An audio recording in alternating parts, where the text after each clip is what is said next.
on and good to go. So today's topic is secession.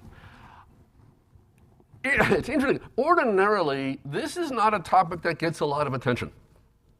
I suspect, I have no idea, but I suspect that in your American politics classes here or in your high school classes, if you took the AP Gov or just whatever it's called nowadays, we called it social studies, or an American history class, right? I expect that the moment of secession, you kind of just glided over it. Yeah, so this thing happened, there was secession, there was a war, let's move on. And in particular, when we talk about the American Constitution and constitutional law and doctrine, there's a tendency to treat secession as just something completely external, something out in space, unrelated, this weird, black-boxed moment. Let's not look too closely at it because nothing to see here, please move along. I want to argue that's completely wrong. I want to argue, as you can tell from these notes, I'm sure, two things. Number one, that the issue of secession raised, and the particular issues that were raised in the context of the secession that became the Civil War, raise fundamental constitutional questions. And that examining those events is a really good window it's a really good window into how all of the broad theories about things like sovereignty and federalism had come together at that point in American constitutional development, which is important because after the Civil War, we're going to see a sharp break. And one of the questions we're going to ask is, what follows the Civil War? Is that a brand new beginning or merely a modification? We'll get to that question. But it's very useful now to see sort of the culmination of all the debates thus far. It's also the case, at least I will argue that it's the case, that aside from its historical significance or its intellectual historical significance, these are really profound constitutional questions that don't have easy answers and that are not lost in the mists of time. They're current and alive and always will be. They're intrinsic to the nature of constitutions. And if you have trouble seeing those questions in the context of today's United States, perhaps you might consider today's Poland or today's Hungary or any number of places around the world where constitutional systems are under strain because questions like these are being raised. And the third thing I want to suggest is that secession is not something that arose as a constitutional issue suddenly in the Civil War. It's actually been part of the conversation all along. But in a very sort of careful, let's not pursue the implications of this too far kind of way. And actually, I take it back, or not take it back, there's a fourth question. Was the secession by the Confederate States in fact justified? Merely asking that question can get you into trouble, or at least raise eyebrows and cause consternation. How can you ask that question? Well, we'll see. But at the very least, I think it is necessary and essential to take a serious look at the Southern case for secession. And if you want to say it's completely illegitimate, we'll have no truck with this nonsense, fine. But as always, you don't have to buy it, but you have to get it. All right. I want to start with a suggestion that you absolutely do not need to accept. So a lot of this is, as always, conveying facts and events, and this happened, and those I need you to learn. And as always, there's my particular gloss that I think is interesting that you don't have to buy, obviously, right? Goes without saying. Here's this one. Fundamentally, I'm going to argue throughout this lecture, the fight between the North and the South on the eve of the Civil War is between a constitutional vision that is conservative, I'm going to explain what I mean by these things, and a constitutional version that, for want of a better term, I'm going to call progressive. And I do not mean either of those terms in the way they're used in modern partisan politics. I mean them as philosophical concepts. So let me throw the question out this way. Is it permissible for there to be fundamental changes in the institutional arrangements under a constitution? Sometimes this question is raised in terms of an idea that is called unconstitutional amendments. Imagine we adopted a constitutional amendment that said America from now on shall be ruled by an hereditary kingship. But it's an amendment. Right? Can you do that? Could our current, we can always replace the Constitution, of course, but without doing that, without replacing it, without starting over, Is there a limit to the amount of change that's permissible? And the Southern position was no. And they said the North had changed too far. They had changed so far that it was no longer the same Constitution to which they had agreed. It's effectively a new Constitution. And fundamentally, I'm going to argue, that was the claim behind secession. If there is a Constitution, constitutions are intrinsically conservative in the sense that constitutions describe and define the powers and structures of government, two houses of Congress, the president, everything we cover in this course. And if you fundamentally change that system, it's no longer the same Constitution. And if it's no longer the same Constitution, well, then if you really want to do this, you need to ratify a new one. Exactly as happened in the transition from the Articles of Confederation to the U.S. Constitution. From the Articles of Confederation to the U.S. Constitution, we underwent a fundamental change in the system of government. And we didn't do it by saying, oh, we're just amending the Articles. No, we said we're starting over. So at the eve of the Civil War, the Southern position is, you guys, without admitting it, are actually starting over.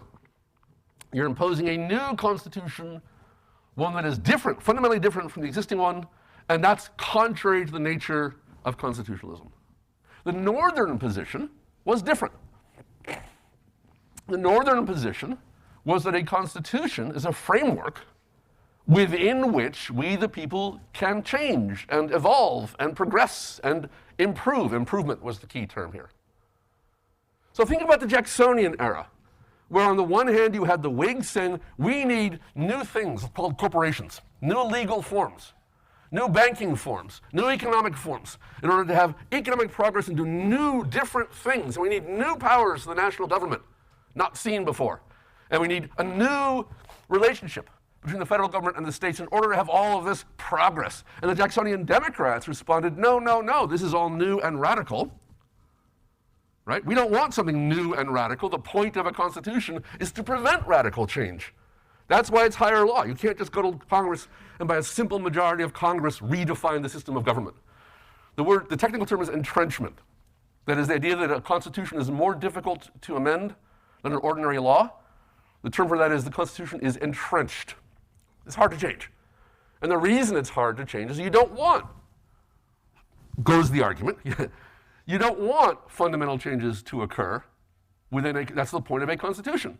If you really need a fundamental change, then you need a new constitution. And you have to ask the question again, do we all agree to this? And the Southern answer was no. So I want to argue that that axis, that difference in fundamental vision is at the heart of the Southern secession, and in fact, unsurprisingly, goes back to the beginning. So this conservative attitude was the anti-federalists who objected to the Constitution because it radically changed the nature of state sovereignty, for example. Remember all that? All our ancient liberties and sovereignties will be changed by this new radical, don't do it. By the Jacksonian Democrats, whom I've already mentioned, who were deeply opposed to radical changes in the economic system and consequent changes for the society and the politics, and Southern conservatives. Conversely, the Federalists talked about a new science of politics. It was all about new. We've discovered something no one's ever seen before. Right, Madison, representation as we understand it has never before been understood on the ground. We're creating something new on the world. Adams, thoughts on government. We can experiment in any way that we see fit, and if we don't like it, we can change it as we go. Or the Whigs, John Quincy Adams. It is the moral duty of government to improve both the society and the individual toward greater perfection, toward progress, right? And the Union, or the Northerners, or however you want to describe it, the national government after the election of Abraham Lincoln, which the Southerners thought was poised to make a radical change by moving toward the abolition of slavery. And you can obviously draw those lines forward into modern politics, but I don't want to do that now because, as always happens, as I've tried to point out repeatedly, these are not direct lines of lineage. There are crosses and exchanges and new mixtures and new ideas. There's nothing deterministic about this. And there's no direct connection between Thomas Jefferson, Jefferson Davis, and some politician today. There are relationships, But you have to be very, very careful not to overstate those things, or else you fall into the trap of saying, anyone who believes X also believes Y, and it becomes the kind of political dialogue to which we are all accustomed, which I'm trying to avoid. All right. So, for example, and this morning, as I was looking over these notes and thinking about how to organize this discussion, I came up with this little outline of issues, which you can jot down, or I can send out an email or whatever. I will send it out an email. But for discussion today, so these are not. It's a mixed bag.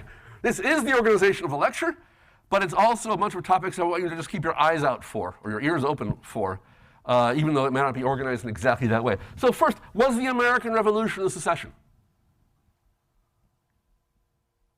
What changes in the way you think about the founding of our country if you refer to the American secession? We seceded from Britain. We want to be a separate country. We don't want to be part of your country anymore. Why? We had grievances. Now, there's a famous description of the American Revolution as politically radical but legally conservative. Right? The colonists, the Whigs who supported the revolution, insisted they wanted the rights of Englishmen. That they were asserting traditional legal rights recognized in England that had been infringed upon. So part of the claim was, you British have done something radical. You're the ones who changed things. You've imposed something new. We're conservative. Except that politically, the objection was the opposite. Britain had not done something new. They had not allowed the colonies to have representation in Parliament, for example. No taxation without representation. So it was a dual complaint. The complaint against Britain was that Britain was failing to innovate politically and was innovating legally. Right? So a mixed bag from the description I was just giving anyway. But was it a secession? And if it was it a justified secession? And notice we have just snuck into the conversation the category of justified secession. It just became a usable phrase. And I'm willing to bet $1 that at least most of you, if I'd asked you yesterday, is there such a thing as justified secession, would simply have acted confused. Or if you had a response, you would have said, no, of course not. But what happens if you think about the American Revolution that way?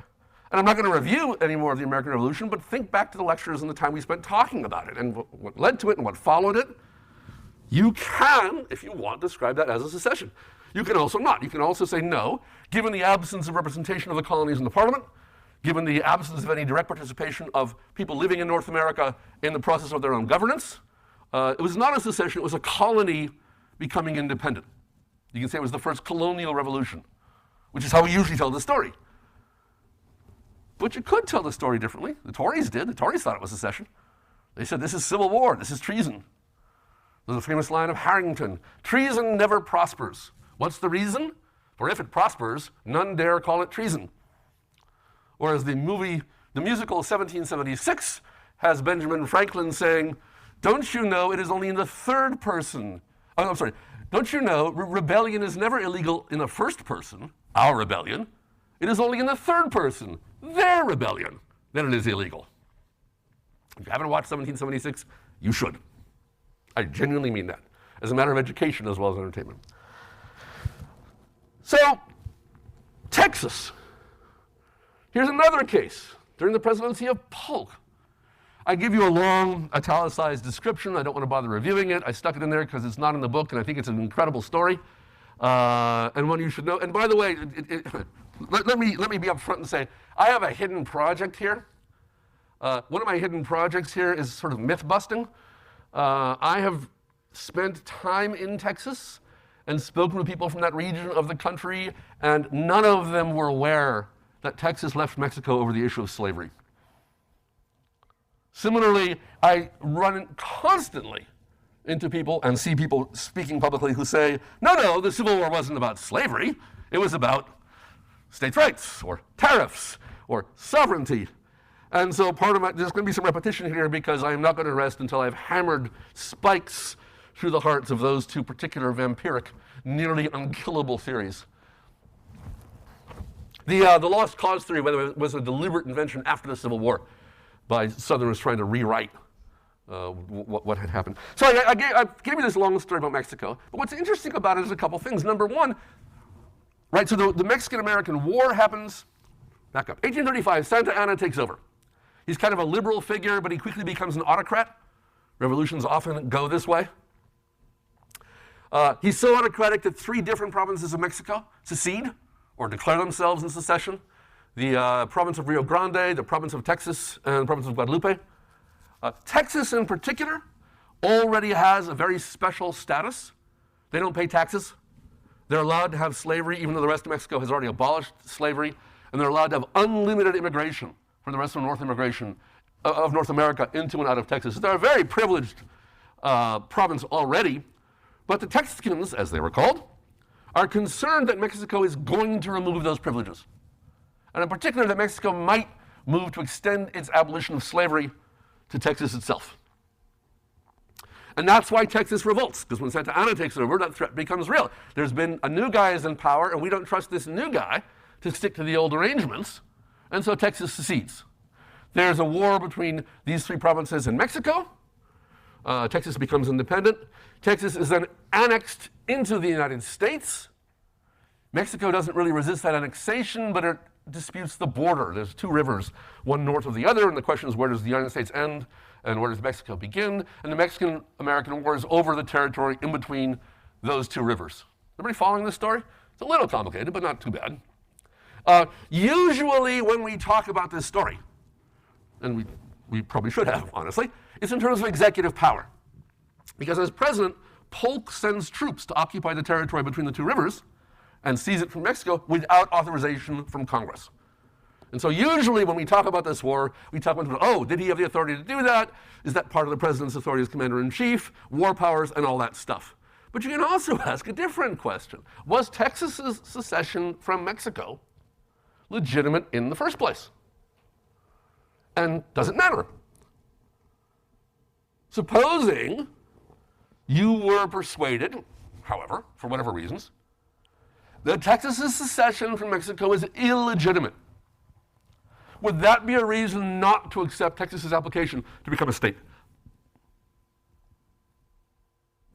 I have no good answer. It's just kind of an interesting question. And I gave you that little quotation from Lincoln, which is really interesting, where he says, the secession was totally legitimate because the majority of people in the territory voted for it. But if there had been a sub-territory, a particular area, which majority didn't want to secede, they, of course, would have to be allowed to remain with Mexico. You do see how that same theory applied to the U.S. Civil War by the same man a few years later could be problematic. We did not allow Southern Illinois, for example, which was heavily pro-Confederate, to join the Confederate States. So I throw in the Texas story, A, to point out secession was not an unknown concept, or an undebated or undisputed concept. B, it always in North America had to do with slavery. It was always about someone afraid that the national government, whether Mexican or American, was going to end the practice of slavery, and the desire to protect themselves against that threat. And then, just as a purely theoretical question, if we're adding territories, we're adding states, if we have an existing state, does legitimacy matter? Is that part of that Republican guarantee clause, Republican form of government, or not? I don't want to dwell too much on Texas. It's a complicated and interesting, fascinating story. It's interesting for our purposes today. Again, at the time, the big debates were about executive power. Can Polk do this without Congress's prior permission? Is this a legitimate war? Is our complaint against Mexico one that justifies military action? People weren't really focusing, except for these occasional comments in Congress, about the nature of the secession itself. But Lincoln did throw down this marker, and it's kind of interesting that he did. All right, let's turn to the Civil War, which is the one that we care about. And I've listed seven issues that I think were going on, that I see going on. And what I mean when I say I see them going on, we're going to look at the declarations of secession. Every one of the southern states gave a public declaration of the reasons why it was seceding from the United States. I am making a radical move in this course. I'm saying I'm going to assume that they meant what they said. This is very radical. When people talk about the cause of the Civil War, they never look at the declarations of secession. They never ask, well, what did they say they were seceding? No. They have theories. It's economic determinism, or it's, right? We're going to do the dangerous thing of actually reading what people actually said, or at least brief excerpts from them. They're too long to read the whole things. And in reading those things, the issues that jump out, at least I want you to look for, one is slavery, certainly. The other is the compact theory and the reassertion of sovereignty. This fundamental debate about what is the nature of the Union was absolutely at the heart of the arguments for secession. The threat of change, this is that conservative versus progressive idea. Is it legitimate under a constitution for things to fundamentally change? Or is fundamental change, by its nature, contrary to the point of a constitution? An illegitimate election. As you'll see, there's repeated references that the election to the proposition that the election of Abraham Lincoln ends the Union, because it's not a legitimate election. Why not? We'll see. But it's the claim, right? They're not claiming the election was fraudulent. This is interesting.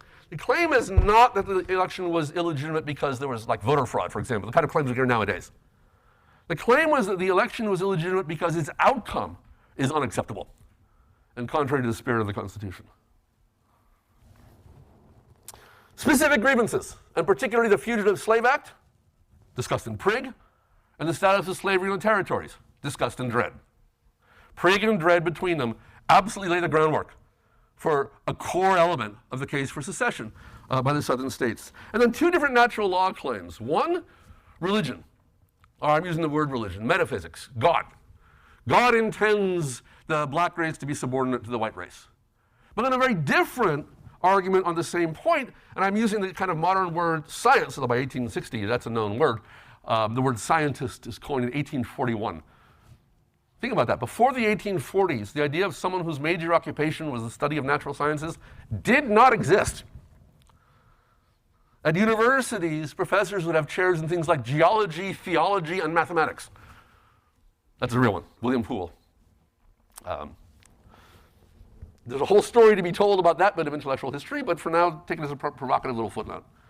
So what I mean by science is, in addition to the claim, this was the divine intention, there was also the claim, this is the most advanced understanding of nature, and all of you people who don't recognize the benefits of slavery are ignoring the science. All right, so I'm going to try and illustrate all of those things in the Declarations of Secession and in a very famous address called the Cornerstone Speech by the Vice President of the Confederate States of America, Alexander Stephens. South Carolina, this one's in the book. So the statement, and they were the first, December 1860. The statement begins by asserting two core principles of the Declaration of Independence. And it's interesting that they go back to the Declaration of Independence. There are too many interesting things here for me to stop and point to all of them or explore all of them. But yet another thing to keep your eye on is these references back to the Declaration, as opposed to, say, the Articles of Confederation or the Constitution, and the interesting question of, why. And at least part of the answer, is that the southern states conceived of what they were doing as very directly parallel to what the 13 colonies had done vis-a-vis the British Crown. That analogy I raised at the outset. In pursuance of this Declaration of Independence, each of the 13 states proceeded to exercise its separate sovereignty. Remember, we looked at the last clause of the Declaration of Independence that says each state is now fully sovereign with all the powers of declaring war, making peace, doing all the things that are attached to the separate nations of the earth. For purposes of defense only, they united their arms and their councils. In 1778, they entered the Articles of Confederation. The parties to whom the Constitution was submitted were the several sovereign states, not the people. This is not Wilson or Chase or Story's federalist theory of a single national people. This is the compact theory, that these were governments entering into a treaty. We hold the government, thus established, is subject to the two great principles asserted in the Declaration. And what are those two great principles?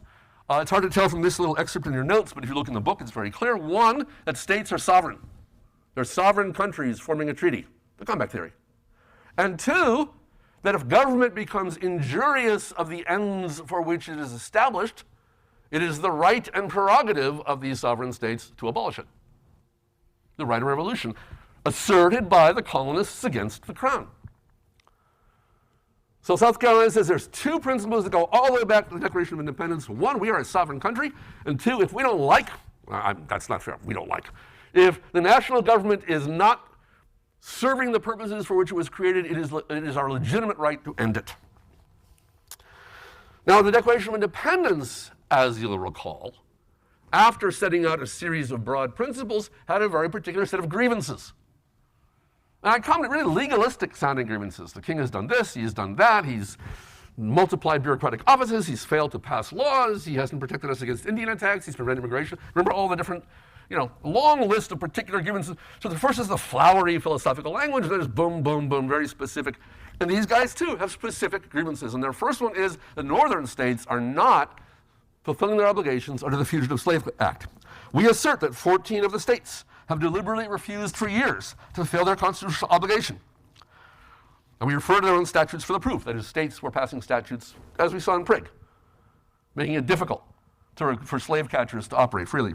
The stipulation was so material to the compact that without it, the compact would not have been made. Remember, we've seen that reason before.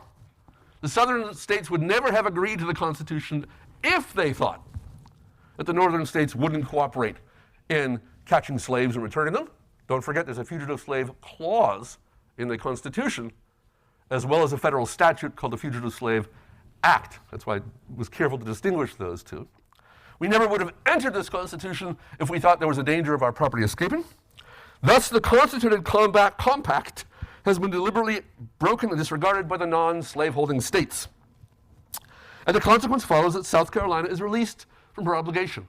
It's a treaty. It's a straight-out treaty. We made a treaty. One side has breached its obligations. We're therefore no longer bound to follow it. It's a contract, if you like. Next objection, this illegitimate election. Politics has gone sour, right? So the Constitution establishes a system of governance, governmental powers and structures of government. That system of government is fundamentally democratic. Yeah? In complicated ways. There's the Electoral College, there's the states setting rules for voting, there's equal representation in the Senate, but it's a version of democracy, representative democracy. If representative democracy violates rights guaranteed in the Constitution, those laws are no good. Marbury versus Madison, an unconstitutional law is void. Yeah? Okay, South Carolina is now going to extend that argument and say if democratic politics takes a form that is unacceptable by the terms of the compact, that is enough to invalidate the outcome. And what they mean is there's a political party, it's the Republican Party, that is purely northern and is opposed to slavery, and the existence of such a party is intolerable under the Constitution. Separately, that party's success in electing the president is intolerable under the Constitution. Observing the forms of the Constitution, that is, this wasn't a violation of any of the written laws, of written statements of the Constitution, only its spirit. Observing the forms of the Constitution, a sectional party has formed. Within that article establishing the executive department, has found, let me try that again. Observing the forms of the Constitution, a sectional party has found within that article establishing the executive department the means of subverting the Constitution itself. You're following the constitutional rules, but you're gaming the system and undermining the purpose of the Constitution itself. How so? A geographical line has been drawn across the Union. All the states north of that line have united in the election of a man to the high office of president whose opinions and purposes are hostile to slavery. So once you elect an anti-slavery president, even before any action is taken in that regard, that's it. The compact is over. Because separate from the guarantees of rights or the specific rules about the process of elections, there are certain kinds of electoral outcomes that are simply contrary to the spirit of the instrument or the purposes for which it was established. We, therefore, the people of South Carolina, state that South Carolina has resumed her position among the nations of the world. Notice the South did not secede as a bloc. The theory is that we've gone back to the Declaration of Independence. The social contract established in the Constitution has been undone. It's been undone because the northern states wouldn't retrieve fugitive slaves, and because the northern states have formed a sectoral party that has elected a president whom we think in the future will threaten slavery. Just as the danger of Santa Anna was, Texas thought, we think in the future he may threaten slavery. Lincoln, by the way, was not a strong abolitionist at this point. Lincoln was not by any means committed to the idea of the abolition of slavery early on in the Civil War. He came reluctantly to the idea of emancipation. There's a whole long story about that. Read a biography of Lincoln. But there's at least a very plausible argument that to say this about Lincoln was just wrong as a prediction, but that didn't matter. Just as Texas felt that the existence of Santa Anna's centralized power had the potential to threaten slavery, given that the rest of Mexico didn't like slavery because they'd already abolished it, these guys felt that the election of Abraham Lincoln threatened slavery, given that the rest of the portion of the country with sufficient power to elect a president was anti-slavery. Mississippi, a month later. Again, echoing the rhetoric of the Declaration of Independence, in the momentous step which our state has taken, it is but just we should declare the prominent reasons which have induced our course. Or as Jefferson would have said, a due regard for the opinions of mankind requires that we state our reasons. What's the issue? Slavery. I told you it's going to be repetitive, but our position is thoroughly identified with the institution of slavery, the greatest material interest of the world. That's a really interesting comment, and one that we tend to forget. The slave economy of the South was enormous. When Lincoln emancipated the slaves, the South lost something on the order of 4/5 of its entire capital. The value of owned human beings was by far the single biggest investment in the United States. And I'm not 100% sure it's the single biggest material interest in the world, but the claim isn't preposterous at this time, being a pre-industrial era, after all. Its labor supplies the product which constitutes by far the largest and most important portions of the commerce of the earth. So first of all, right, this is a very big deal. This is critical to the planet's economy. You are messing with important stuff. But furthermore, by an imperious law of nature, these products are peculiar to the climate verging on the tropical regions. He's talking about agriculture.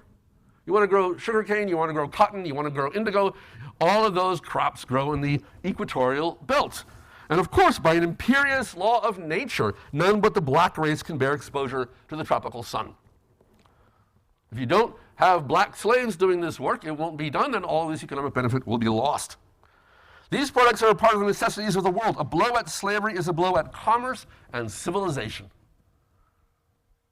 Your radical anarchist ideas of abolishing slavery will bring down civilization itself by creating economic chaos. That blow has long been aimed at the institution.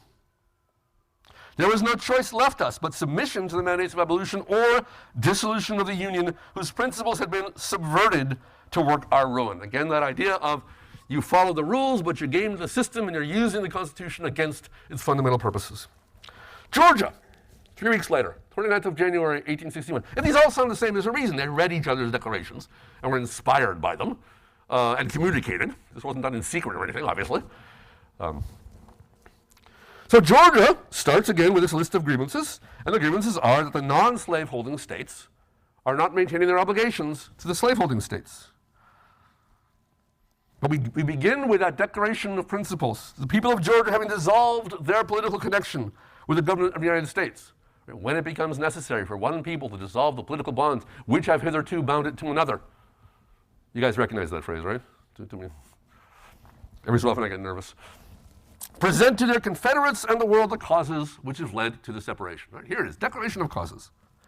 For the last 10 years, we have had numerous and serious causes of complaint against our non-slaveholding Confederate states with reference to the subject of African slavery. And he goes on to say the northern states are trying to undermine slavery as an institution and a practice. The passions and excited, the hostile policy of our Confederates has been pursued to arouse the passions and excite the hatred of our people, and has placed the two sections of the Union for many years past into conditions of a virtual civil war. We are already two peoples, and we are already divided. We just haven't recognized it before. Our people still attached to the Union from habit and national tradition, and averse to change, hoped at the time reason and argument would bring redress, but that hasn't worked out. We, the rational, calm, thoughtful ones in the South, were reluctant to take this step. Just as Jefferson says, we wouldn't take this step lightly. We don't depart from England without, if we had any choice. But it's the radicals in the North that keep pushing, changing things, and right? They're the ones who radically have changed. We are averse to change. We are withdrawing to preserve the constitutional order. And the constitutional order is fundamentally founded on the compact theory and slavery. And go back to our discussion in Dred. That's not clearly wrong. It is Frederick Douglass argued that the American Constitution, properly understood, was an abolitionist document, but it's a very difficult case to make given the multiple references, as well as the multiple structural features explicitly designed to ensure there would be no risk to the institution of slavery. It's very, very hard to make that claim. So the Southerners are not obviously wrong to say that if you say that the federal government has the power to abolish slavery, that's the radical change. And don't forget, all the way back to the 1830s, we heard if they can build canals, they can abolish slavery. If there's a powerful national government and it's responsive to elections, and there are a lot of northern voters, we're in trouble. Therefore, those three things can't all exist. Something is wrong there. Otherwise, the Constitution is being subverted from its purposes. Our Northern Confederates, after a fair warning of our purpose not to submit to their rule, have by a large majority committed the government of the United States into their hand. Confronted by these complaints, what do? They elected Lincoln. Now we know we can't deal with them anymore. Texas. 4 days later. And Texas points out, look, the only reason we joined the Union in the first place was to preserve slavery. We left Mexico and joined the United States in order to preserve the institution of slavery. That's why we're here. Texas abandoned her separate national existence and consented to become one of the Confederated Union to promote whole welfare, ensure domestic tranquility, and secure more substantially the blessings of peace and liberty to her people. She was received into the Confederacy as a commonwealth holding, maintaining, and protecting the institution known as Negro slavery. Her institutions and geographical positions established the strongest ties between her and the other slave-holding states of the Confederacy. For what has been the course of the government of the United States and of the people and authorities of the non-slave-holding states since our connection with them, enter the grievances. But Texas has a really interesting separate argument.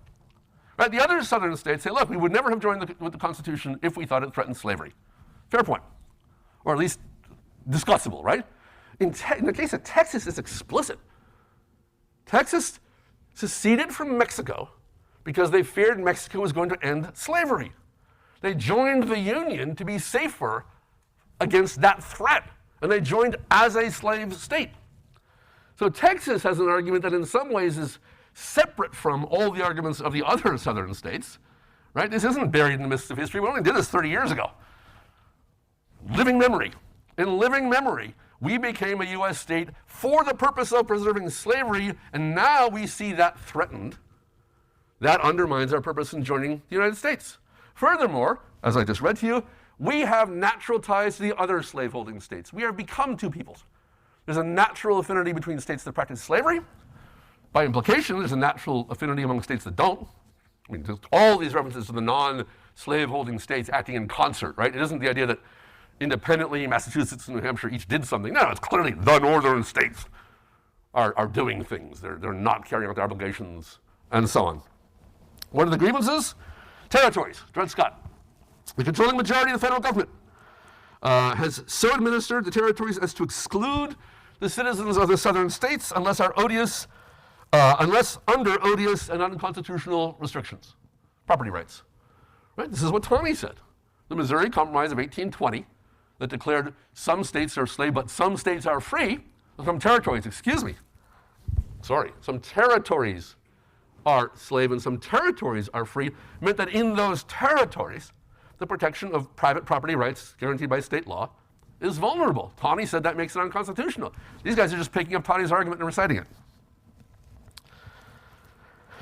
By the disloyalty of the northern states and their citizens and the imbecility of the federal government, infinite combinations of incendiaries and outlaws have been permitted in those states and the common territory of Kansas.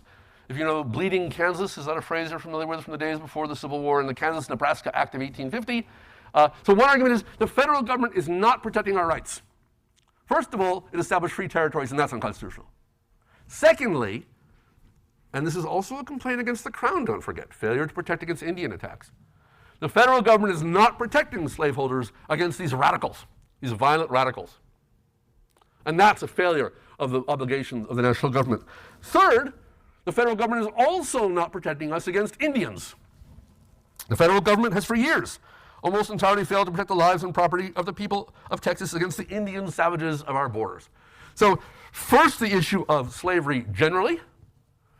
Second, the specific issue of the territories. And third, a two-part assertion that the federal government is failing to protect the rights of Texas citizens. And of course, what leads to actual war? The election of Abraham Lincoln. The unacceptable electoral outcome. In all the non-slave holding states, in violation of that good faith and comity, which should exist between distinct nations, right? Each state is a distinct nation. The people have formed themselves into a great sectional party, now strong enough in numbers to control the affairs of those states, based upon an unnatural feeling of hostility to these southern states and their beneficent and patriarchal system of African slavery.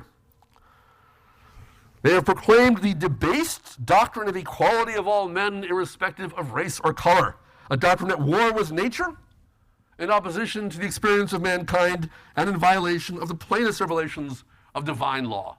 It's the Northerners who are the radicals. They're ignoring natural law, God's will, the nature of things. They've come up with this crazy theory, this bizarre, new, wild-eyed theory that people of different races are fundamentally equal. An unnatural, a debased theory. They're challenging the beneficent, that was interesting, the beneficent patriarchal institution of slavery, which is so good for the world, based on their insane ideas. And what's the model for this? The French Revolution. Oh, sorry, that comes up somewhere else. Whoops. Someone else is going to say this is like the French Revolution. That's Stevens. But the model, right, one way to situate this argument is to go back to the French Revolution. Modern conservatism as a political ideology begins with the British rejection of the French Revolution, and particularly the writings of Edmund Burke. And the idea is these kind of radical experimentation. So in the French Revolution, I don't know how much you all know about it, but it was a truly world turned upside down kind of event. They changed the calendar, the days of the week, the hours of the day, the holidays, the religion. I mean, never mind politics and economics. They changed, right down to clothing people wear. They attempted to reshape society in every respect. It's the first totalitarian regime in many ways. They attempted to reshape social existence right down to the ground level through the power of government. And the response from Burke was, of course, this is insane. You're losing all your great traditions and you're replacing them with these stupid experiments that won't work. It's crazy to think you can just plan everything that way. But all around the world, and particularly in North America, people latched onto that idea and said, we don't want radical experimentation. We don't want radical ideas of rights. We want the rights of Englishmen. The traditional, this is why legally conservative, the traditional recognized common law rights. Those are the rights that we care about. The same argument we made here, but I'm sorry, it's not this quotation, it's in Stevens. I'll get to it. I slipped. By consolidating their strength, he's speaking now of the northern non-slaveholding states, they have placed the slaveholding states in a hopeless minority. They have proclaimed, and at the ballot box sustained, the revolutionary doctrine, for French, the radical, revolutionary, bad, that there is a higher law than the constitutional laws of our federal union. Virginia. Now, Virginia is in many ways the most interesting state because Virginia was not South Carolina. Virginia was not 100% Confederate. It was very divided. And in fact, during the war, as you know, West Virginia splits off and becomes a separate state. So you know how divided it is. But Virginia was also the only other state with major industrial capacity. The Tredegar Iron Works in Richmond were the basic source for making things like cannons for the entire South, which is why Virginia becomes the capital of Confederacy. Look at a map, it's crazy. You don't put your capital on the border with your enemy. Virginia is the northernmost Confederate state.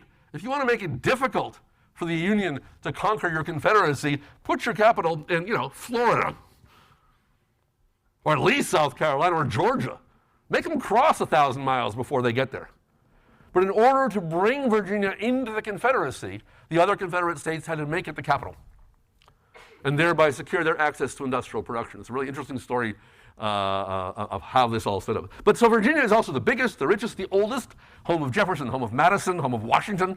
Virginia counts a ton, obviously, for purposes of legitimacy as well as for practical reasons. So here's Virginia's Declaration of Secession, and it begins with the compact theory. The people of Virginia, in their ratification of the Constitution, having declared that the powers granted under the said Constitution were derived from the people of the United States and might be resumed whensoever the same should be perverted to their injury and oppression, and the federal government having perverted said powers, not only to the injury of the people of Virginia, but the oppression of the southern slaveholding states. From the beginning, we entered as a state. We reserved the right to withdraw if the operation of the national system was contrary to the state's interest. You have done that. You have perverted the Constitution in a way that is harmful to Virginia and to all the southern slaveholding states. Therefore, we, the people of Virginia, declare that the Constitution, that the union between the state of Virginia and the other states under the Constitution is hereby dissolved. Right? All right. So, obviously, there are short excerpts. I encourage you sometime, if you want to do something really interesting, to read the full declarations of secession. But certain themes are absolutely consistent. The compact theory, the idea of the right to resume independent sovereignty, not only if the text of the Constitution or the formal structure is violated, but if it ceases to serve its purposes. Specifically, if it becomes an engine of radical change rather than preservation. And more specifically, if it becomes an engine of a threat to slavery rather than an instrument preserving slavery against the possibility of threats. Those are the basic arguments of secession. But Alexander Stephens, in his 1851 speech, as now Vice President of the Confederate States of America, takes it further. And the reason is, of course, that now more things have happened. That has to be 1861, not 51. My apologies, that's a typo. I promise you it's 1861. Because now there is a Confederate Constitution. That is, there isn't, the declarations of secession say this is why we're leaving the US Constitution. But it's surely interesting to look at the Constitution that the Confederacy adopts, and at least its own arguments in favor of why it's a good thing. And Stephens' speech is considered the classic statement of that position.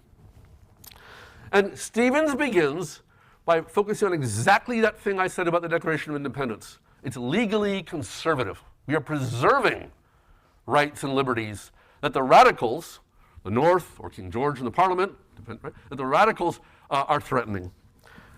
It amply secures all of our ancient rights, franchises, and liberties. All the great principles of Magna Carta. Notice he's not citing the Declaration of Independence, he's citing a 13th century English document. The claim here is that the purpose of the American experiment, starting with the Declaration of Independence, was to gain security for old traditional English rights. That project has gone sour, and so we're going back to the beginning. But notice how deeply legally conservative this idea is. What are our liberties that we're fighting for? The ones established in the 13th century by English barons. No citizen may be deprived of life, liberty, or property except under the laws of the land. The great principle of religious liberty.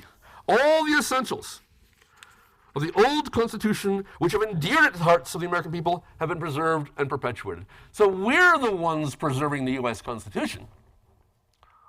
All the things that made it desirable in the first place, all the things that reach back into antiquity of English experience.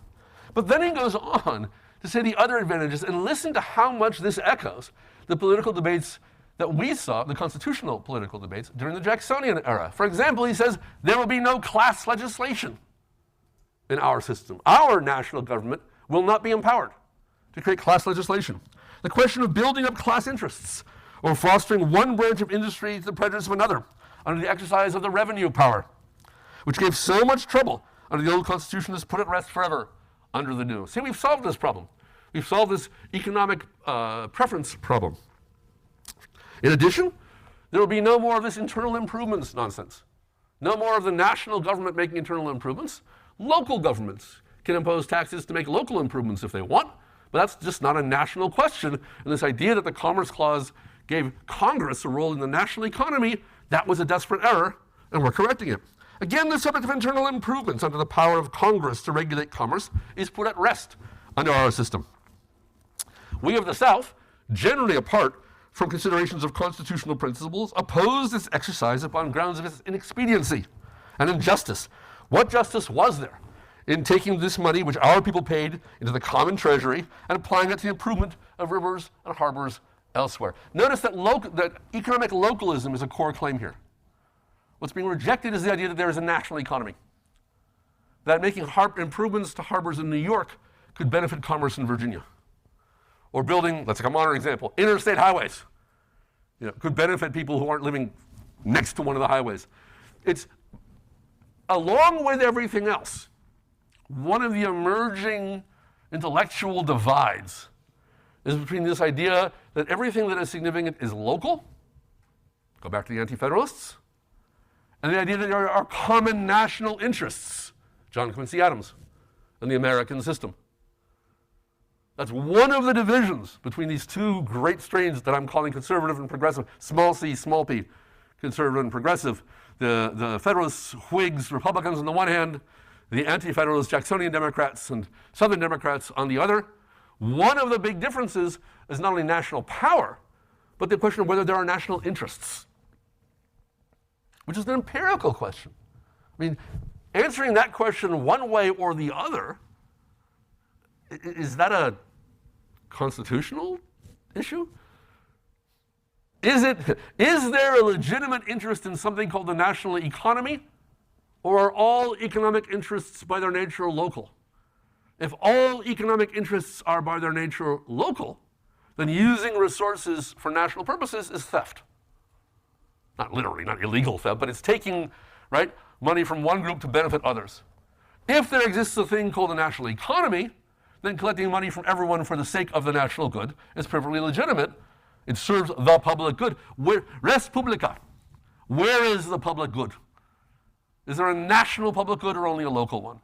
And part of, not the core, but part of the discussion here about internal improvements has to do with localism, but don't forget, what was one of the core objections to internal improvements? It threatens slavery. If there's a national economy and a national public good, you're right back to raising the possibility of abolitionism. Because maybe it serves the national good not to have slavery. You can't have a national power with the ability to pursue a national public good. And the Confederate States have taken that out of their Constitution to avoid that problem. Another benefit, we're moving back closer to the British parliamentary system. You think how deeply conservative this is. Even our Declaration of Independence maybe went too far, and certainly our Constitution did. It was too radical. The Constitution was too radical. We're going to improve it by pulling back a bit. How? Well, specifically, the new Constitution, he says, provides that cabinet ministers and heads of departments may have the privilege of seats on the floor of the Senate and House of Representatives.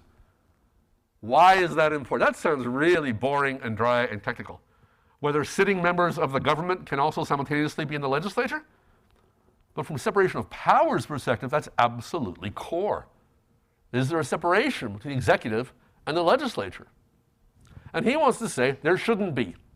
And we have relaxed that separation. It was a mistake. One of Madison's experiments.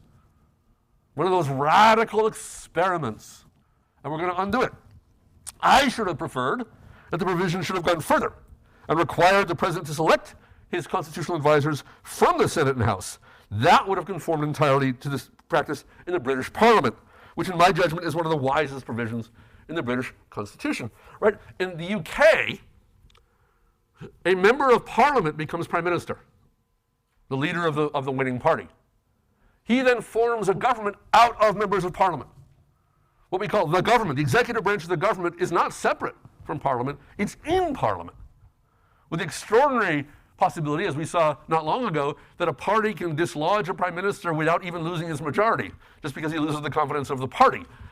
Because parliamentary politics dictates the structure of government. And as far as Stevens is concerned, that move away from that whole Federalist 51, separation of powers, checks and balances, was a mistake. It was radical, and we shouldn't have done it. The president will be assigned to a single 6-year term. I just think that was interesting. I actually kind of approve of it, honestly. It feels like a great idea. But of course, what's this really about? Slavery. The new Constitution has put at rest forever all the agitating questions relating to our peculiar institution, African slavery.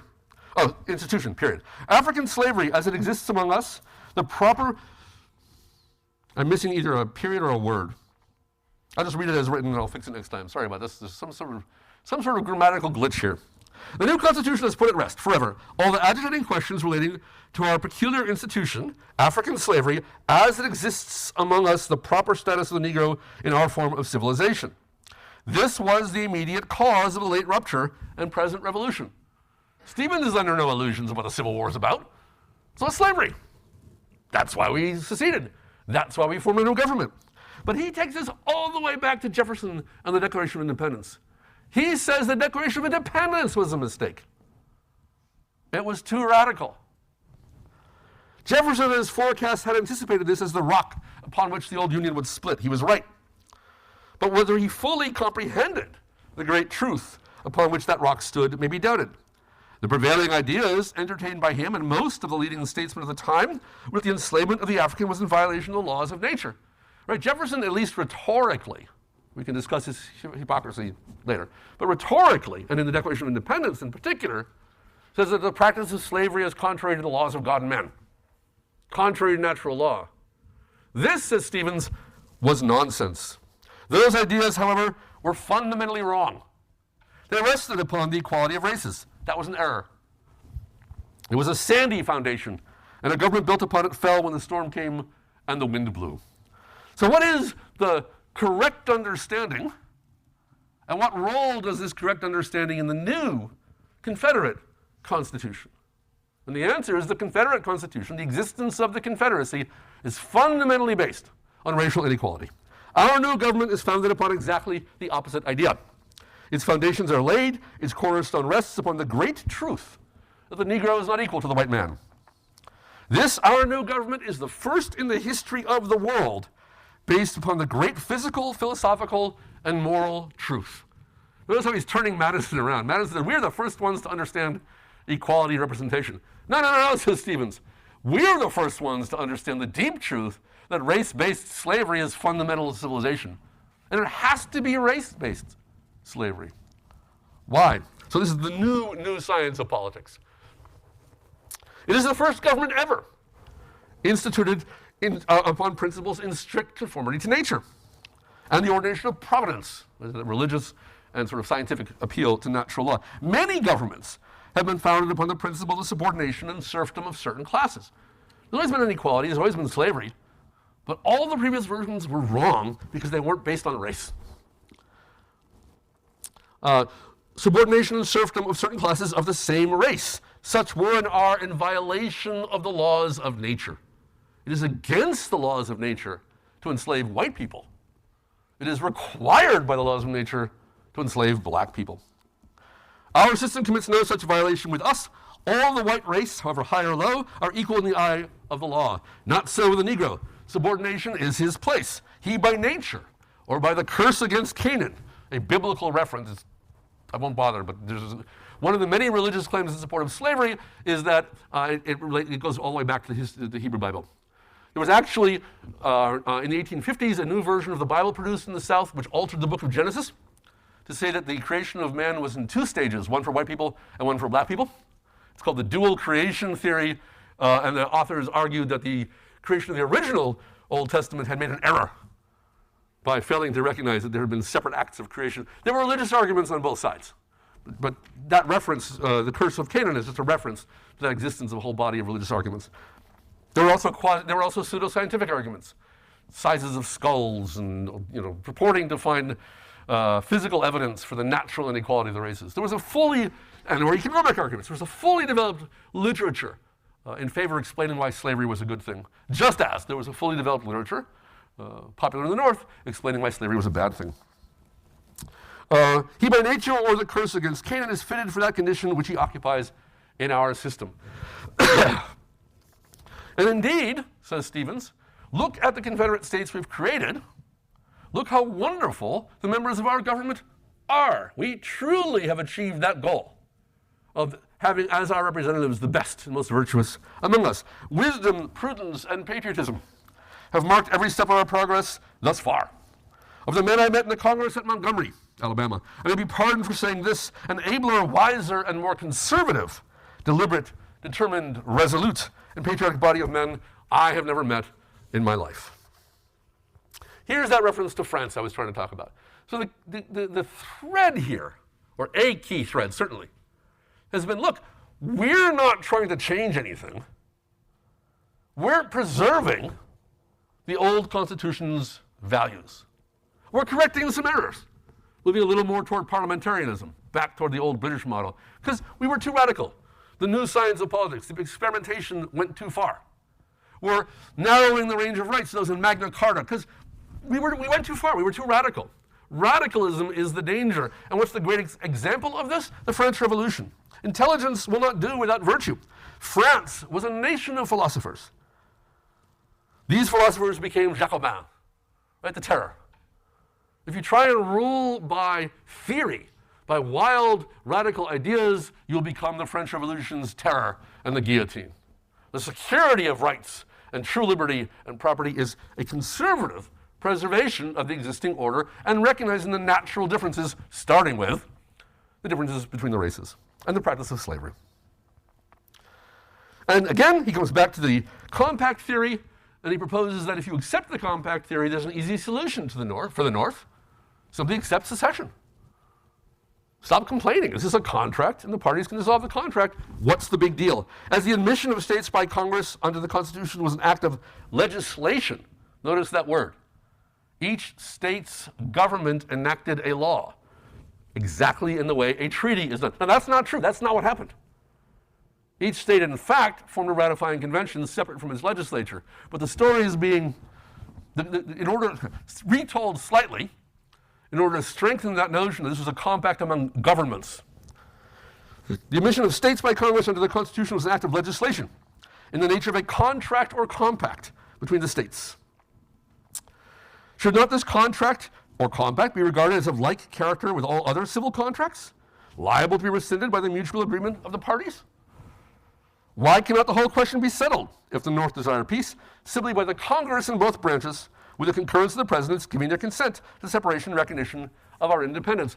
It's a fascinating argument, and it goes by very quickly. So the claim is that because of the compact theory, the actions of states joining the United States and ratifying the Constitution was the precise equivalent of forming a contract or a treaty. It was an act of legislation by the government. Right, this is for Wilson, the Great Reversal, setting the government above the state and the state above the people. That's exactly how things work in international law. Not above, but that's the actor is the government. This was an act of legislation by the state governments. It's a compact that can be dissolved. If both sides agree it should be dissolved. And how should they do that? An ordinary act of legislation, passed by both houses of Congress and signed by the president. That's a federal law he's talking about. An ordinary federal statute. Stevens is insisting that the dissolution of the U.S. Constitution can be adopted by the passage of a law by the governmental bodies created by that Constitution. Yeah, if you think about this too hard, you will get dizzy. I'm going to warn you of that right now. But Stevens is following his compact theory to its logical conclusion. If the states entered as a compact, the U.S. only exists as a compact. If it only exists as a compact, that compact can be dissolved in the same way that a treaty is dissolved by the relevant government withdrawing from it. No need for a war. Congress, I invite you to pass a law. President Lincoln, I invite you to sign the law saying we're now two countries and everybody go about our separate business. And so, aside from the Civil War context, aside from the particular questions, think about this question. We take it as given. And Marshall declared it in Marbury, but as we've seen, the principle was articulated before that lawmaking is bound by the Constitution. The Constitution is called higher law constitutionalism. So that a constitution establishes a kind of higher law, and any lower level law that contradicts it is void. You don't have to think that way. You could think in terms of saying, anytime the people, through their representatives, want to change or even abolish the Constitution, they should be able to do so. This is why Article 5, the article about amendments, of all the pieces of the Constitution, is the one most difficult to explain in terms of democratic principles. But without it, well, you can see. James Buchanan, I have a couple of, the book has a couple of things from him.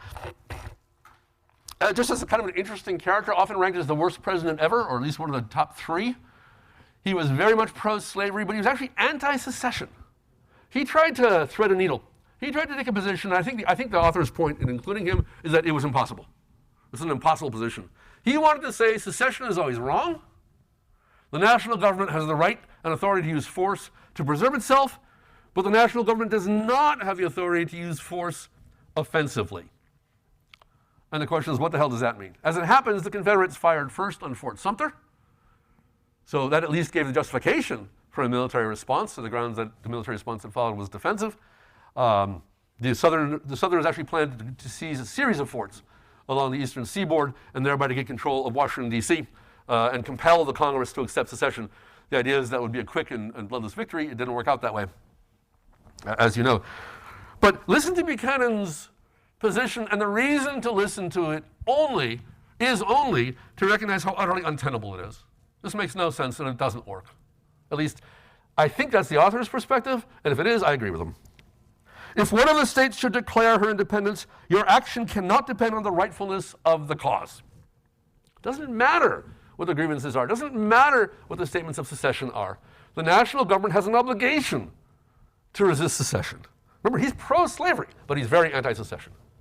Whether the retirement of a state from the Union be the exercise of a right reserved in the Constitution or a revolutionary moment, it is certain you have not in either case the authority to recognize the independence or absolve her from her federal obligations. Even if they're right.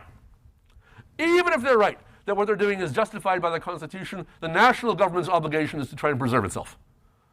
And it would be unacceptable, he's speaking to Congress, for you to recognize an assertion of secession. The right of the general government to preserve itself in its whole constitutional vigor by repelling a direct and positive aggression cannot be denied. But this is a totally different thing from an offensive war to punish people for the political misdeeds of their state governments.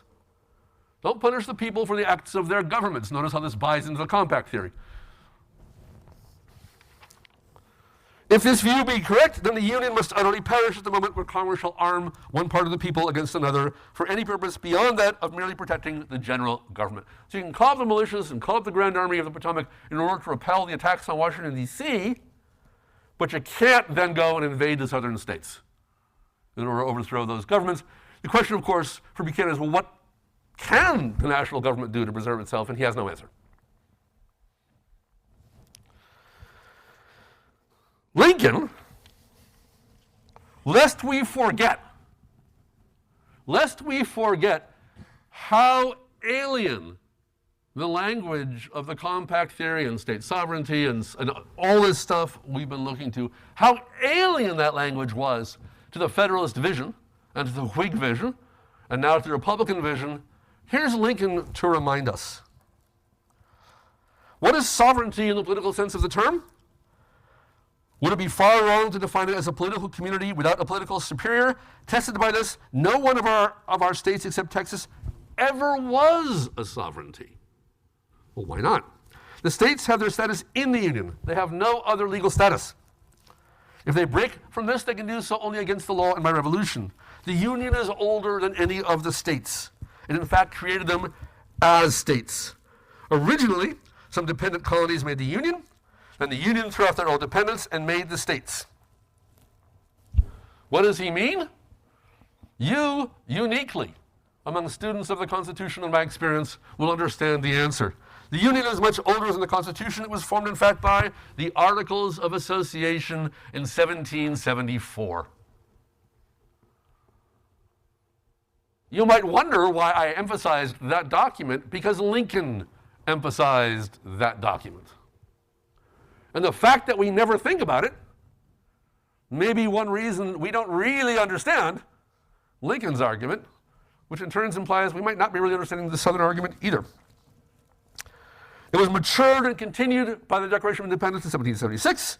Finally, in 1787, the Constitution, one of the declared objects for ordaining and establishing the Constitution was to form a more perfect union. As I mentioned to you, perfect here doesn't mean like morally better. It means more unified, more perfectly a union. If destruction of the union by one or part of the states be lawfully possible, the union is less perfect than before the Constitution, having lost the vital element of perpetuity. And besides, as he says in the first inaugural address, if the Southern states are right about their theory of secession, then states should be able to secede from the Confederacy. And portions of states should be able to secede from the states in a Confederacy. And why not towns?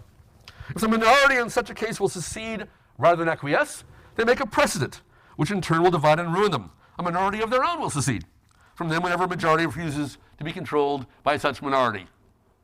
Right? So you can't possibly think secession is legitimate. Secession is contrary to the very idea of a government formed by a constitution. And if you really do embrace this theory, you're declaring your own death sentence as an institution, because perpetuity is a necessary element of any constitutional order. Except for West Virginia. Enter West Virginia's desire to secede from Virginia, and watch Jefferson Davis and Abraham Lincoln switch sides with a rapidity and a grace that gymnasts can only envy. Or to put it a different way, apparently there is good secession and bad secession, and they both think so. They just have different grounds for making the distinction. Here's Jefferson Davis saying, you can't do that. It's about a third. A third of Virginia can't leave and join the Union. The legally expressed decision of the majority was the true voice of the state. Now, this is really important. Davis's position and the Confederate position in general is that the political unit is the state. This is the compact theory. These are separate countries. So rule of the majority means rule of a majority within a state. That does not mean rule of a national majority, because there is no national majority. There's no national people. Right? The compact theory is there are separate countries with separate peoples bound in a treaty for certain purposes to arrange certain things. So the whole principle of consent of the government, governed, ruled by the majority, small d democracy, representation, take place at the state level. That's how he can say, hey, majority rules, even though he also says each of these individual states has the authority to secede from the Union. When therefore disorderly persons in the Northwest counties assembled and declared their ordinance, the ordinance of secession, to be null and void, well, they said, no, we're not leaving the Union. They rose up against the authority of the state. So they're the revolutionaries. Yes, there is a civil war going on here, but it's not us against the Union. It's the West Virginians against the eastern plantation counties of Virginia. To admit a state under such a government is entirely unauthorized, revolutionary, subversive of the Constitution. How dare the Union let West Virginia join as a state? This is contrary to the Constitution, of which we've just declared the dissolution and ceased to be part. I'm sorry, if this doesn't make you chuckle a little, then you've totally lost your sense of humor. And I agree, slavery is intrinsically not funny. But really, Jefferson Davis is railing that Lincoln's action is contrary to the U.S. Constitution? Of course, Lincoln turns around and says, you know, secession isn't always a bad thing. It is said the admission of West Virginia is secession, and tolerated only because it is our secession. Well, if we call it by that name, there is still difference enough between secession against the Constitution and secession in favor of the Constitution. Or, as the playwrights who gave us 1776, I'll remind you, put it so nicely. Unfortunately, this is not a real quotation. A lot of the dialogue is real quotations. This one is not, which is kind of heartbreaking. I wish that it were. It is only a rebellion in the first person. Our rebellion is never illegal. It is only rebellion in the third person, their rebellion, that is illegal.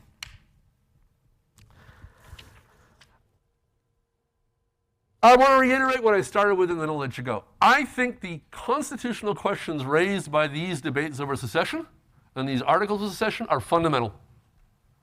And I don't think we've remotely finished resolving them.